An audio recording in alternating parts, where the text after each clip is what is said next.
ভারতের পররাষ্ট্রমন্ত্রীর সঙ্গে চিফ অ্যাডভাইজারের দেখা না করাটা কিন্তু একটা বড় message over the last few years বলবো। আর certainly over the last 17 months Jamaat-e Islami কিন্তু তাদের যে প্রেসেন্স, ইলেকটোরাল শুধু না, তারা যে সংগঠিত ভাবে, পরিকল্পিত ভাবে তারা পুলিশে, তারা ব্যুরোক্রেসিতে, তারা প্রাইভেট সেক্টরে, এবং কি আমি বলবো তাদের ইনফ্লুয়েন্স আর্মিতেও অনেকটা স্ট্রং হয়েছে। একটি বৃহৎ দলকে যদি বাদ দিয়ে ইলেকশন হয়, এটার পোস্ট ইলেকটোরাল ইম্প্যাক্টটা কি হবে সেটা কেউই জানে না। কিন্তু it could lead to more violence, it could lead to more uncertainty. আমরা এটাও হয়তো ভেবে নিতে পারি, যা গ্রাউন্ড সিচুয়েশন, যে একটি ইলেকশন হলে বিএনপি যদি পাওয়ারে আসে, এই এই গভর্নমেন্টটা কি স্টেবল গভর্নমেন্ট হবে? এই গভর্নমেন্টের লঞ্জিভিটি কত হবে? টেমপ্লেটের মধ্যে পড়ে যাচ্ছে। এই টেমপ্লেটটা আমাদের পাকিস্তানের সঙ্গে ছিল। আমরা হয়তো এখন অনেকটাই বাংলাদেশকে আনফেয়ারলি পাকিস্তানের সঙ্গে ট্রিট করার মতন পর্যায়ে নিয়ে এসেছি। তো এটার একটা ইমপ্লিকেশন হবে, বাট আমার পার্সোনাল ধারণা হচ্ছে যে এই কন্ট্রোভার্সিটা কিন্তু নেগোসিয়েশনের মাধ্যমে সেটেল করা যেত। বাট অ্যাজ আই সেড, যে এটাকে আমাদের দেশে এবং বাংলাদেশে বাংলাদেশে রিয়াক্টিভ একটা স্টেটমেন্ট আমরা দেখলাম। তো এটা, this is certainly related to the election in West Bengal. পাকিস্তানকে আমরা বলি পাকিস্তান টেরোরিজম সাপোর্ট করে, সেই জন্য তাদের সঙ্গে আমাদের খেলার মাঠেও আমাদের সম্পর্ক বিচ্ছিন্ন হয়ে গেছে। কিন্তু এটা যদি বাংলাদেশের ক্ষেত্রে হয়, আমার মনে হয় এই জিনিসটা কিন্তু ভারতের যে পলিটিক্যাল, যা এটার যে ইমপ্লিকেশনস আছে, সেই তার অপোজিট ইম্প্যাক্টটা কিন্তু বাংলাদেশেও ঘটবে। বাংলাদেশেও যে চরমপন্থীরা আছে, অ্যান্টি ইন্ডিয়ান ফোর্সেসরা আছে, তারা কিন্তু আরো বেশি কনসলিডেট করতে পারবেন নিজেদের এই পার্টিকুলার ব্যাপারটাকে নিয়ে। আমন্ত্রণ জানাচ্ছি প্রিয় দর্শক, মানচিত্র নিয়মিত আয়োজন কথোপকথনে ভারত বাংলাদেশের সম্পর্ক একেবারে ভারত পাকিস্তানের সম্পর্কের পর্যায়ে পৌঁছলো কিনা, এখন সেই প্রশ্নটি উঠছে। এখন আমরা দেখেছি ভারত বাংলাদেশের মধ্যে সম্পর্ক গত 16 মাসে যে শিথিল অবস্থায় রয়েছে, এবং ভারতের পক্ষ থেকে বরাবরই বলা হচ্ছে যে বাংলাদেশের মানুষের সঙ্গে ভারত সরকার কিংবা ভারতের মানুষের যোগাযোগ সম্পর্ক ঠিকই থাকবে। কিন্তু আমরা হঠাৎ করে দেখলাম যে যে কূটনৈতিক কিংবা রাজনৈতিক সম্পর্কটি একেবারেই তলানিতে গিয়ে পৌঁছেছে, সেটি এখন খেলার মাঠেও এসে হানা দিয়েছে। কেন এই অবস্থা? ভারত আসলে কি চাইছে? বাংলাদেশ সরকারের পক্ষ থেকেও বা কি করা আছে? এইসব বিষয় নিয়ে আমরা কথা বলবো। এই বিষয়ে আলোচনার জন্য আমাদের সঙ্গে যুক্ত রয়েছেন ভারতের প্রখ্যাত সাংবাদিক, এবং যিনি নিয়মিত বাংলাদেশ বিষয়ে গবেষণা করছেন, বাংলাদেশ বিষয়ে ফোকাস করে লেখালেখি করছেন সাম্প্রতিক সময় অনেক বেশি, এবং আমাদের কাছে অনেক বেশি পরিচিত মুখ, সিনিয়র সাংবাদিক চন্দন নন্দী। চন্দন নন্দী, আপনাকে স্বাগত জানাচ্ছি আমাদের অনুষ্ঠানে। যে পাদা ভাই, থ্যাংক ঘটনাটা ইউ, ঘটছে, ধন্যবাদ। জি, আহ ভারত পাকিস্তানের যে প্রায় 80 বছরের শত্রুতা 47 পর থেকে এসে, এবং সেখান থেকে সবকিছুতেই এই শত্রুতা ছায়া আমরা পড়তে দেখেছি। খেলার মাঠে তো আছেই, কিন্তু বাংলাদেশের সঙ্গে ভারতের এখন সম্পর্কটা কি এমনই তিক্ত পর্যায়ে যে আমাদের যে ক্রিকেটের পেসার মুস্তাফিজুর রহমানকে মোটামুটি নিষিদ্ধ করা হলো আইপিএল এ, বা তাকে খেলতে দেওয়া হবে না সেখানকার কিছু হিন্দুত্ববাদী সংগঠনের দাবির মুখে? কেন এই পর্যায়ে পৌঁছালো? আপনার বিশ্লেষণটা কি? পানা ভাই, আপনার মাধ্যমে দর্শকদের বলতে চাই যে এটা, আমরা যেটা দেখছিলাম, এক ধরনের একটা কোল্ড রিলেশনশিপ তৈরি হয় বাংলাদেশে অগস্ট 5, 2024-এর পর। অগস্টের 8 তারিখ গত বছর মোহাম্মদ ইউনূস একটা ইন্টারিম রেজিম সরকার হেড করেন। তার একটা অ্যাডভাইজারি কাউন্সিল হয়। এই সরকারটা এসেছিল একটা সো কল্ড অভ্যুত্থানের মাঝখান দিয়ে আর কি। আমাদের ফরেন সেক্রেটারি বিক্রম মিশ্রি, উনি ঢাকায় গিয়েছিলেন গত বছর। তারপরে বাংলাদেশের কে নিয়ে নানান বক্তব্য রাখা হয়েছিল। আমরা দেখেছি গত বছর এপ্রিল মাসে বিমস্টেকের মিটিং এ ব্যাংককে প্রধানমন্ত্রী মোদী এবং ইন্টারিম সরকারের যে চিফ অ্যাডভাইজার, প্রধান উপদেষ্টার মিটিং হয়েছিল। তারপরে নানান ধরনের ডিপ্লোম্যাটিক লেভেলে নিশ্চয়ই এনগেজমেন্ট ছিল এক ধরনের।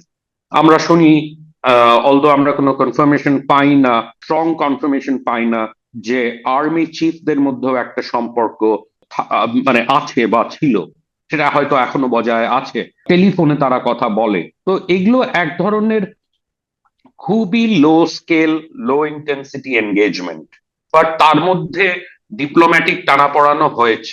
আমরা দেখেছি যে ইন্ডিয়ার বক্তব্যতে সাম্প্রতিক ইয়েতে অনেকগুলো ঘটনা ঘটেছে, মাইনরিটিসদের অত্যাচার নিয়ে, অ্যাট্রসিটিস, তাদের মারাও হয়েছে অনেকগুলো ক্ষেত্রে। তো সেগুলোকে বাংলাদেশের ফরেন মিনিস্ট্রি আইসোলেটেড ইনসিডেন্টস বলে ডিসমিস করেছে, কিন্তু সেগুলো আইসোলেটেড বলা যায় না, কেন কিনা মাইনরিটিসদের ওপরে অ্যাটাক অগস্ট মাস থেকে শুরু হয়ে গিয়েছিল। বাংলাদেশের নিজস্ব কিছু সংস্থা আছে যারা মাইনরিটিসদের সঙ্গে কাজ করে, তাদের নিয়ে কাজ করে। তারা যে ডেটা তৈরি করেছে তাতে দেখা গেছে যে খুবই অর্গানাইজড স্কেলে এই অ্যাটাকস গুলো হয়। তো এগুলোকে আইসোলেটেড ইনসিডেন্টস বলে ডিসমিস করা যায় না। এখন আমরা যেটা দেখলাম, খেলার মাঠেও এসে পড়েছে এই ব্যাপারটা। আমার ইন্টারপ্রিটেশন অনুযায়ী পশ্চিমবঙ্গে ইলেকশন হবে, অ্যাসেম্বলি ইলেকশন হবে এপ্রিল মে মাসে 2026-এ। কলকাতা নাইট রাইডার্স হচ্ছে একটি ক্যালকাটা বেসড টিম, যার মালিকানা হয়তো বম্বেতে, মালিক বম্বেতে বসে আছেন, কিন্তু উনি প্রত্যেকটা ম্যাচ অ্যাটেন্ড করেন। আর আমি এই দিয়ে দেখি যে এই যে মুস্তাফিজুর রহমানকে নিয়ে যে কন্ট্রোভার্সিটা, আননেসেসারি কন্ট্রোভার্সি, কিন্তু এটা এটা আমার মনে হয় অত্যন্ত আনফর্চুনেট, যে ক্রিকেটকে হস্টেজ বানানো হচ্ছে, স্পোর্টিং ইভেন্টকে হস্টেজ বানানো হচ্ছে। তার পরিপ্রেক্ষিতে আমরা দেখব যে তার একটা অপোজিট রিয়াকশন হয় বাংলাদেশে, ভেরি ভেরি স্ট্রং রিয়াকশন, সেটাও আনকল্ড ফর আমার মনে হয়। আমার মনে হয় এই জিনিসগুলো নেগোসিয়েশনের মাধ্যমে এগোলে ভালো হতো, কিন্তু বাংলাদেশের ক্রিকেট বোর্ড একটি ডিসিশন নিয়েছে যে আইপিএল এর টি-20 ওয়ার্ল্ড কাপ যেটা হওয়ার কথা, সেখানে বাংলাদেশ কোনো টিম পাঠাবে না ভারতে, আর তাদের ম্যাচগুলো যাতে শ্রীলঙ্কায় ট্রান্সফার করা হয়। তো এটা একটা টেমপ্লেটের মধ্যে পড়ে যাচ্ছে। এই টেমপ্লেটটা আমাদের পাকিস্তানের সঙ্গে ছিল, আমরা হয়তো এখন অনেকটাই বাংলাদেশকে আনফেয়ারলি পাকিস্তানের সঙ্গে ট্রিট করার মতন পর্যায়ে নিয়ে এসেছি। তো এটার একটা ইমপ্লিকেশন হবে, বাট আমার পার্সোনাল ধারণা হচ্ছে যে এই কন্ট্রোভার্সিটা কিন্তু নেগোসিয়েশনের মাধ্যমে সেটেল করা যেত। বাট অ্যাজ আই সেড, যে এটাকে আমাদের দেশে এবং বাংলাদেশে রিয়াক্টিভ একটা স্টেটমেন্ট আমরা দেখলাম। তো এটা, this is certainly related to the election in West Bengal. Chandranandi, আপনি বলছিলেন যে নিজে আপনি এটাকে মানে সমর্থন করতে পারছেন না, যেটি মুস্তাফিজের ক্ষেত্রে হলো, জার্নালিস্ট, আপনি এটি সমর্থন করছেন না। এই দিক থেকে আমার পক্ষ থেকে আপনাকে অভিনন্দন। কিন্তু প্রশ্ন হচ্ছে, আপনি বলছেন যে বাংলাদেশে সংখ্যালঘু নির্যাতন চলছে খুব ব্যাপক আকারে। আমি প্রথমে এটি বলে নেই, বাংলাদেশের যে কোনো রাজনৈতিক সরকার সহ এই অন্তর্বর্তী সরকারের সময়ও সংখ্যালঘু নির্যাতন চলছে, এটি অনস্বীকার্য। যদিও আমি সংখ্যালঘু শব্দটার সঙ্গে একমত পোষণ করি না, তারপরে যেহেতু এটি প্রচলন হয়ে গেছে বিধায় বলতে হচ্ছে, ব্যবহার করতে হচ্ছে। তারপর আমরা বলবো, বা আমি ব্যক্তিগতভাবে বলতে চাই, যে কোনো নির্যাতনকেই বা যে কোনো আক্রমণকেই কেন আমরা সংখ্যালঘু নির্যাতন হিসেবে ট্রিট করব? দীপুচন্দ্র দাসকে যেভাবে পুড়িয়ে হত্যা করা হলো ময়মনসিংহে, ঠিক একইভাবে বাংলাদেশে কিন্তু রাজবাড়ির দৌলতদিয়ায়, সেখানেও কিন্তু যারা মাজার সংস্কৃতি বিশ্বাসী তাদের একজনকে মুসলমান সম্প্রদায়ের মধ্যে আর এক মতবাদী বিশ্বাসী মুসলিম সম্প্রদায়ের মানুষ, মানে তার লাশ কবর থেকে আগুন দিয়ে পুড়িয়ে দেওয়া হলো। এটা নিশ্চয়ই সংখ্যালঘু নির্যাতন নয়। আবার খোকন দাস, আপনি বলছেন যে একাধিক ঘটনা ঘটেছে, এটি টাইমস অফ হিন্দুস্তান টাইমসে এসেছে। শরীয়তপুরে যে ঘটনা, খোকন দাস, এইগুলোকে কেন্দ্র করে আনন্দবাজার সহ বলছে যে এগুলো সংখ্যালঘু নির্যাতন। খোকন দাস তো ছিনতাইকারীদের হাতে তিনি আহত হয়েছেন এবং পরবর্তী তিনি মৃত্যুবরণ করেছেন। স্বাভাবিক যে আমি কোনটাকে স্বাভাবিক বলছি না, মানে আমি বলছি যে সংখ্যালঘু নির্যাতনের বাইরে যেগুলো অন্যান্য আক্রমণ হচ্ছে সেগুলোকে কেন ভারত সংখ্যালঘু নির্যাতন হিসেবে আখ্যা দিচ্ছে? Good question. এই প্রশ্নটা আগেও উঠেছিল যখন সিরিজ অফ অ্যাটাকস হয়েছিল। এটা ইমিডিয়েটলি আফটার অগস্ট 8, 2024 এর পরে কিন্তু সিজলেস অ্যাটাকস হয়েছিল, সংখ্যালঘুদের ওপরেও হয়েছিল, এবং যারা সুফি এবং যারা মাজার কেন্দ্রিক যাদের ফিলসফিক্যাল চিন্তাধারা তাদের জি। ওপরেও হয়েছিল। বাট আমরা দেখছি যে এই যে ভালুকাতে যেটা হলো ময়মনসিং এ, তারপরে আরেকটি জায়গায় আরেকটি লোককে পুড়িয়ে মারা হলো।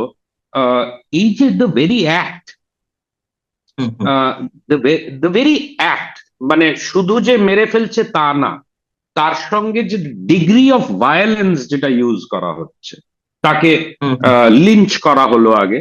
তাকে, আমরা জানি যে ভালুকায় কিন্তু দীপুচন্দ্র দাস পুলিশের হেফাজতে ছিল। হুম। আমাদের কাছে ছবিও আছে, সবার কাছেই আচ্ছা। আছে। ভিডিও দেখেছি আমরা। সে পুলিশের থানার মধ্যে ওসির রুমে বসেছিল। সেই অবস্থা তাকে কি করে ছাড়িয়ে নিয়ে যাওয়া হয়, এগুলো কিন্তু রং মেসেজেস যাচ্ছে লোকজনদের কাছে, হুম, হুম, হুম, যে হুম, হুম। পুলিশের হেফাজতে থাকার সময় কি করে একটি লোককে, সে সে হিন্দু হোক বা মুসলিম সমুদায়ের হোক বা যে কোনো হোক, যে তাহলে ল অ্যান্ড অর্ডারটা কোথায় পৌঁছেছে? হুম। ল অ্যান্ড অর্ডার কি এতই উইক যে আর সত্যি উইক যে তারা মানুষের প্রাণ বাঁচাতে পারছে না? আমরা এটা ঠিক জানি। আছে, আপনি যেটা বলছেন আমি এটা তো বাংলাদেশের অভ্যন্তরীণ বিষয় এবং যা চলছে আমরা সেগুলোকে কোনোভাবেই সমর্থন করতে পারি না। এবং যেভাবে পিটিয়ে মানুষ হত্যা করা হচ্ছে, আগুন দিয়ে পোড়ানো হচ্ছে, এগুলো নিশ্চয়ই বাংলাদেশে একটা উগ্রবাদী গোষ্ঠীর উত্থান তো ঘটেছেই। এটাও আমরা স্বীকার করছি, কারেক্ট, অস্বীকার করার কোনো কারণ নেই। কিন্তু কারেক্ট। ভারত বাংলাদেশের মধ্যে যে সম্পর্ক, মুস্তাফিজুর রহমানকে যেভাবে মানে চুক্তিবদ্ধ হওয়ার পরও তাকে বাদ দেয়া হলো বিসিআই থেকে, এটাও আমরা জানি ওখানকার একটি উগ্রবাদী গোষ্ঠীর দাবির মুখে এই ঘটনাটি ঘটেছে। তাহলে কি মানে বাংলাদেশ সরকারের মতন ভারত সরকারও একটা চরম হিন্দুত্ববাদী বা উগ্রবাদী গোষ্ঠীর কবলে পড়ে গেছে, যে তারা যাই চাইবে তাই হচ্ছে? আমি বলবো যে উগ্রবাদীর যারা রাইট উইং ফোর্সেস আছে ইন্ডিয়াতে, একেই তো রাইট উইং ফোর্সেসরা, বিজেপি তো ন্যাশনালিস্ট, হিন্দু ন্যাশনালিস্ট পার্টি, তারা তো হুম, পাওয়ারেই আছেন। কিন্তু আমাদের কিন্তু লক্ষ্য করতে হবে একটা জিনিস, আমরা গোড়ার আলোচনায় বলেছিলাম, গোড়ার দিকে আমি বলেছিলাম, আমি অন্তত মুস্তাফিজুর রহমানের যে এক্সক্লুশন হুম, হুম, কলকাতা নাইট রাইডার্স টিম থেকে, সেটাকে হুম, আমি কিন্তু পলিটিক্যাল লেন্সে দেখি। আমার মনে হুম, হুম, হয় যে বাংলাদেশে এই পার্টিকুলার ম্যাটারটা নেগোসিয়েশনের মাধ্যমেও কিন্তু এটার সমাধান হতে পারত। ইন্ডিয়ার তরফ থেকে একটা নি জার্ক রিয়াকশন, আমি বলবো সেটাকে, যেখানে, যেটা শশী থারুর বলেছেন যে মুস্তাফিজুর রহমান তো কোনো পলিটিক্যাল পার্টির সঙ্গে জড়িত না, উনি কোনো পলিটিক্যাল গোষ্ঠীর হুম, সঙ্গে জড়িত না, হুম, তাহলে ওনাকে টার্গেট করে প্রেশার দিয়ে কেকেআর থেকে বাদ দেওয়া হলো। এটা অ্যাবসলিউটলি আনকল্ড ফর। পাকিস্তানকে আমরা বলি পাকিস্তান টেরোরিজম সাপোর্ট করে, সেই জন্য তাদের সঙ্গে আমাদের খেলার মাঠেও আমাদের সম্পর্ক বিচ্ছিন্ন হয়ে গেছে। হুম, হুম, কিন্তু এটা যদি বাংলাদেশের ক্ষেত্রে হয়, আমার মনে হয় এই জিনিসটা কিন্তু ভারতে যে পলিটিক্যাল, যা এটার যে ইমপ্লিকেশনস আছে, সেই তার অপোজিট ইম্প্যাক্টটা কিন্তু বাংলাদেশেও ঘটবে। বাংলাদেশেও যে চরমপন্থীরা আছে, অ্যান্টি ইন্ডিয়ান ফোর্সেসরা আছে, উম, তারা কিন্তু আরো বেশি কনসলিডেট করতে পারবেন নিজেদের এই পার্টিকুলার ব্যাপারটাকে right. নিয়ে আর কি। আর তারই রিফ্লেকশন আমি দেখেছি কিন্তু আসিফ নজরুল সাহেবের বক্তব্যে, যে আমরা টিম পাঠাবো না। উনি সদ্য স্পোর্টস মিনিস্ট্রির চার্জে এসছেন আসিফ মাহমুদের রেজিগনেশনের পর। তো এটা, এই জিনিসগুলোই হচ্ছে মানে এক ধরনের ইনগ্রিডিয়েন্টস, আর এটা কন্ট্রোভার্সিয়াল ইনগ্রিডিয়েন্ট আমি বলবো, যেটা এই পলিটিক্সটাকে আরো স্ট্রং করবে, তার যে অ্যাডভার্স একটা ইম্প্যাক্ট হবে সেটাকে আরো স্ট্রং করবে। দুদিকেই পলিটিক্যাল এলিটসরা আছে, তারা এই সিচুয়েশনটার সুযোগটা নেবে আর কি, যেটা নিজের কনস্টিটুয়েন্সিকে কনসলিডেট করার জন্য। This is how I look at এই পার্টিকুলার ইস্যুটা। আহ, বুঝতে পারছি আপনার বিশ্লেষণটা আমরা, এবং খুবই বাস্তবতার জায়গা থেকে আপনি কথা বলছেন। তাহলে জয়শঙ্কর যে বাংলাদেশে এলো, ইলেকশনে এক ধরনের মৌন সমর্থন যেটি হতে যাচ্ছে বা হওয়ার কথা রয়েছে 12 ফেব্রুয়ারি, তারেক রহমানের সঙ্গে বৈঠক করলেন, খালেদা জিয়ার যে অন্ত্যেষ্টিক্রিয়া তাতে তিনি যোগ দিতে এসে, এবং এরকম একটি প্রত্যাশার ধারণা বাংলাদেশের মানুষের মধ্যে জন্মে গেছে যে ভারত এখন বিএনপিকে সমর্থন করছে, যেহেতু কোনো বিকল্প নেই বা আওয়ামী লীগ এখন ভোটে নেই। তাহলে আমার দুটি প্রশ্ন এই জায়গা থেকে, যে মেসেজটা তিনি দিয়ে গেলেন যে পরবর্তী সরকারের সঙ্গে ভারতের সম্পর্ক গড়ে উঠবে, সেটা ধরে নেওয়া হচ্ছে বিএনপি সরকার গঠন করতে পারে। আরেকটা হচ্ছে যে আওয়ামী লীগের ইস্যুটা কি একেবারে আপাতত ভারতের যে কনসার্নের জায়গা সেটি থেকে একেবারে আউট হয়ে গেল? একটু সংক্ষেপে যদি বলতেন 2 মিনিটে। Good question. আমার মনে হয় যে ভারতের এই মুহূর্তে যেটা রিপিটেডলি ভারতের তরফ থেকে বলা হয়েছে, যে ভারত চায় একটা ফ্রি, ফেয়ার, ইনক্লুসিভ ইলেকশন। তার সঙ্গে ভারত এটাও বলেছে যে ভারত রেডি থাকবে একটি ইলেক্টেড সরকারের সঙ্গে এনগেজ করতে। ফুল এনগেজমেন্টটা একটি ইলেক্টেড গভর্নমেন্টের সঙ্গে হবে। দর্শকরা এটা খেয়াল করবেন, মিস্টার জয়শঙ্কর ঢাকায় গেলেন খালেদা জিয়ার ফিউনারালে, কিন্তু উনি দেখা করলেন তারেক রহমানের সঙ্গে, উনি দেখা করলেন আসিফ নজরুলের সঙ্গে, উনি দেখা করলেন ন্যাশনাল সিকিউরিটি অ্যাডভাইজার খলিলুর রহমানের সঙ্গে, উনি হ্যান্ডশেক করলেন ফরেন অ্যাডভাইজার তহিদ হোসেনের সঙ্গে, কিন্তু উনি মোহাম্মদ ইউনূসের সঙ্গে কোনোভাবেই এনগেজ করতে, উনি 4 ঘন্টার সফর ছিল, তার মধ্যে উনি ফিউনারাল অ্যাটেন্ড করে এই মিটিং গুলো করে উনি শিগগিরই বেরিয়ে চলে এসেছিলেন। তো তাতে ক্লিয়ারলি বোঝা যায় যে আমরা এই একটা ক্রিটিক্যাল মোমেন্ট, ইলেকশনের এখন মাত্র 1 মাসের একটু বাকি আছে আর কি। তো তার আগে আমরা যখন এটা একটা ক্লিয়ার মেসেজ দেওয়া হলো যে we are still not prepared to to have any kind of relationship. একটা working relationship is fine, but political engagement একটা ভারতের পররাষ্ট্রমন্ত্রীর সঙ্গে চিফ অ্যাডভাইজারের দেখা না করাটা কিন্তু একটা বড় মেসেজ। তো আমি পার্সোনালি মনে করি যে মিস্টার জয়শঙ্কর এই সিচুয়েশনটা যেটা অ্যারাইজ করেছিল বেগম খালেদা জিয়ার ফিউনারাল কে নিয়ে, সেখানে যেটা করেছে সেটা একটা strong message, very very clear message, যে আমরা এক্সপেক্ট করছি যে মিস্টার তারেক রহমান, উনি বিএনপির চেয়ারম্যান হতে চলছেন, ইটস আ ফর্মালিটি অনলি, আমরা তার সঙ্গে এনগেজ করতে রাজি আছি। এখন এই ইলেকশনটা যদি একটা ওয়েল কন্টেস্টেড ইলেকশন হয়, পার্টিসিপেটরি ইলেকশন হবে না, কিন্তু অন্তত একটা ক্রাইটেরিয়া যদি ফুলফিল করে, সেটা হলো কন্টেস্টেশনের মাধ্যমে, তাহলে সেই কন্টেস্টে যে জিতবে আর কি, তার সেই সরকার গঠন করবে। আর তার সঙ্গে আমার মনে হয় ভারত রেডি থাকবে এনগেজ করতে। আপনারা এটুকু